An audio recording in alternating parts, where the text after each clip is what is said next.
Glad to have you back once again to Sports Room. اور بات ہو رہی ہے اس بگ فائنل کی. تو علی جلدی سے بڑھتے ہیں کہ اس فائنل کے لیے دونوں ٹیموں کی ٹیکٹکس کیا ہوں گے. اگر ہم فرانس کے اگر ہم بات کریں ارجنٹینا کے پوائنٹ آف ویو سے اور اسپین کے پوائنٹ آف ویو سے, آپ کے خیال میں کس ٹیکٹک سے جائیں گے؟ دیکھیے اسپین تو اپنا وہی کاؤنٹر پریس کھیلے گا اور وہ اپنی 4-2-3-1 کی وہ کرتے ہیں, جس طرح کی ان کی روڈری از دا پروٹیکٹیو کور ان کے ڈیفینس کے آگے, اور پھر ڈینی آلمو کو لیتے ہیں, فیبین روئس کو کھلاتے ہیں, اس کے بعد ان کے پاس مرینو کو بھی آپشن ہے, نیکو ولیمز کا بھی آپشن ہوتا ہے. دیکھیے Alex Baena on the left wing, Lamine Yamal on the right wing, اور بیچ میں اویارسیبل ہیں ان کے اسٹرائکر. دیکھیں بینچز کی بھی بات ہوتی ہے, بینچ ارجنٹینا کی بھی بہت اچھی ہے. اس دن آپ نے دیکھا کہ دے ہیڈ لوٹارو مارٹینز, نیکو گنزالس ہے. اسی طرح اسپین کے پاس بھی مکل مرینو کا بھی آپشن ہے, بٹ نیکو ولیمز کمنگ اوور, مطلب ان کے پاس بھی بہت اچھے کھلاڑی ہیں. سو اسٹرینتھ تو اسکواڈس کی دونوں ہے, لیکن Spain will not abandon their style. ہمیں یہ دیکھنا ہے کہ ارجنٹینا کیسے گیم اپروچ کرتی ہے. وہ اپنے وہی فزیکلٹی فیکٹر رکھیں گے, نلیفائی کریں گے. اسپین کو نلیفائی کرنا اتنا آسان نہیں ہوتا. پورٹگل نے بھی کوشش کی تھی جو کہ نہیں ہو پائے, لیکن آپ دیکھیں نا اس نالیفیکیشن میں کیا وہ پورٹگل خود نہیں کچھ کر پائے. They were playing for extra time. تو یہ میچ کو کھینچیں گے.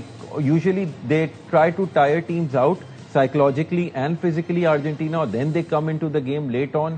یہ ہے, لیکن اسپین کی mentality is far too strong. They got far too much big players. اور آپ دیکھیں نا ان کے لیفٹ فلینک سے چاہے مارک کوکر رہے ہوں یا ایلیکس بایانا ہو یا ڈینی اولمو, وہ بڑی زبردست کارکردگی رہی ہے. اس دن آپ نے دیکھا کہ ان کے رائٹ بیک جو ہیں, defender on the right side of the playing field, Pedro پورو نے گول سکور کیا. وہ کیسے اٹیکنگ پوزیشن میں آ گئے تھے. ٹھیک ہے, اس کے ساتھ ان کے آگے لامین یمال بھی ہوتے ہیں. روڈری از پروٹیکٹنگ دیٹ, کہ فل بیکس کو الاؤ کرتا ہے اور دو سینٹر بیکس کے ساتھ. تو it is very difficult to break down Spain. اسی وجہ سے آپ نے دیکھا کہ ابھی تک سے پورے ٹورنامنٹ میں ایک گول سکور ہوا ہے. وہ بھی اس وجہ سے ہوا تھا کیونکہ بیلجیم کی ٹیم میں اور ڈی کیٹلاری از 6'4". ہاں, وہ آپ نے کہا تھا ہائٹ کا ایڈوانٹیج, ان کو سائز کا advantage, and he got ahead against defender in the air, جس وجہ سے ہوا تھا. ٹھیک ہے, تو ارجنٹینا اگر یہ فائنل جیتتا ہے تو چوتھی بار ٹرافی اٹھائے گا, کیونکہ 78, 86, 2022 میں انہوں نے ورلڈ کپ جیتے.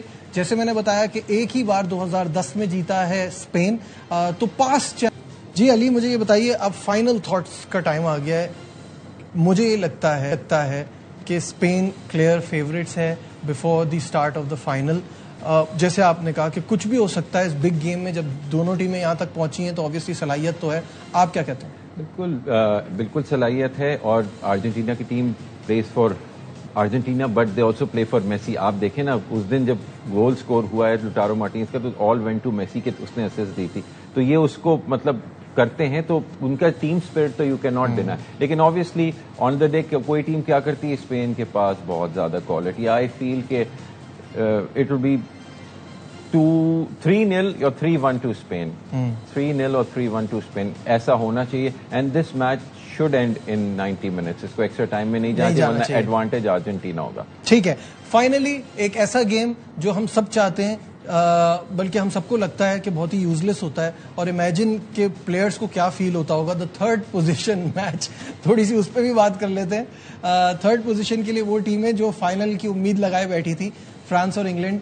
How do you see that? Damn if you do, damn if you don't. تو جیت جائے تو بھائی وہ یہ کہ بھائی تو کیا بڑا کام کر لیا آپ. تھرڈ پوزیشن ہار گئے تو یہ بھی ہار گئے والی بات ہے. تو یوزلیس ہے, وہ برانز میڈل دینے کے لیے ہوتا ہے. آئی ڈونٹ نو اب یہ ٹیمز کیسے اس کو اپروچ کرتی ہیں. مورال دونوں کے ڈاؤن ہے. یا they will play their first teams. I think England کے پاس got to play for pride, کہ کم از کم اپنے کوچ کے ٹامس ٹوکل کو کچھ وہ دکھانے کے لیے ہو جائے کہ یار ہم فرانس جیسی ٹیم کو ہرا کر آئے ہیں. You know, so that will be a feather in the cap کہ چلو ان اے وے فرانس کے لیے تو یہ پچھلی دفعہ فائنل اور اس دفعہ تھرڈ فورتھ سیمی فائنلسٹ, تو ان کے لیے تو یہ جو ہے پروگریس نہیں ہوئی نا, ڈائگریشن ہوئی. لیکن انگلینڈ کے لیے تو سیمی فائنل میں 1990 کے بعد ہے نا, either way you look at it progress ہی ہے. تو تھرڈ پوزیشن لے لیں تو اچھا ہے, لیکن I don't know how the teams are going to approach it. لیکن پھر بھی فرانس از ٹو اسٹرانگ. ٹھیک ہے, بہت بہت شکریہ. علی طیب ہمارے ساتھ تھے. اور اس وقت اسپورٹس کورسپونڈنٹ شاہد ہاشمی صاحب نے فٹ بال سے کرکٹ کی طرف بڑھتے ہیں. اور محمد نواز کا ڈوپ ٹیسٹ مثبت آنے کا معاملہ, محمد نواز نے غلطی کا اعتراف کر لیا. آئی سی سی نے ابتدائی طور پر محمد نواز پر 3 ماہ کی پابندی عائد کی تھی. غلطی کا اعتراف کرنے اور ریہیب پروگرام کا حصہ بننے کے بعد آئی سی سی نے پابندی ختم کر دی ہے. شاہد صاحب کیا ڈیٹیلز ہیں, بتائیے گا پلیز. دیکھیں یہ فروری میں جو ورلڈ کپ ہو رہا تھا T20 اس میں نیدرلینڈ کے میچ کے بعد ڈوپ ٹیسٹ ہوا تھا نواز کا، اور اس کے بعد پھر اپریل میں کرک انفو نے یہ خبر دی تھی کہ ان کو پابندی کا سامنا ہے. اگر فٹ بال کی لینگویج میں بات کریں تو ان کا فاؤل جو تھا پینلٹی ایریا کے باہر ہوا تھا، یعنی آؤٹ آف کمپٹیشن تھا. ریڈ کارڈ بنتا تھا لیکن آئی سی جی نے انہیں ریڈ کارڈ نہیں دکھایا. 1 سال کی پابندی لگ سکتی تھی ان کے اوپر، لیکن چونکہ ایک تو اعتراف کر لیا نواز نے، دوسرے انہوں نے یہ کہا کہ یہ آؤٹ آف کمپٹیشن ٹیسٹ تھا یا آؤٹ آف کمپٹیشن میں نے جو بھی چیز استعمال کی تھی ڈیورنگ کمپٹیشن نہیں کی تھی. لیکن اس کا اثر اتنا ہوا کہ نواز کی کارکردگی بالکل ناقص تھی. T20 ورلڈ کپ میں وہ صرف 6 میچوں میں 6 وکٹیں لے سکے اور انہوں نے صرف 15 رنز بنائے. آخری 2 اہم میچ انگلینڈ اور سری لنکا ان میں ان کا 0 تھا.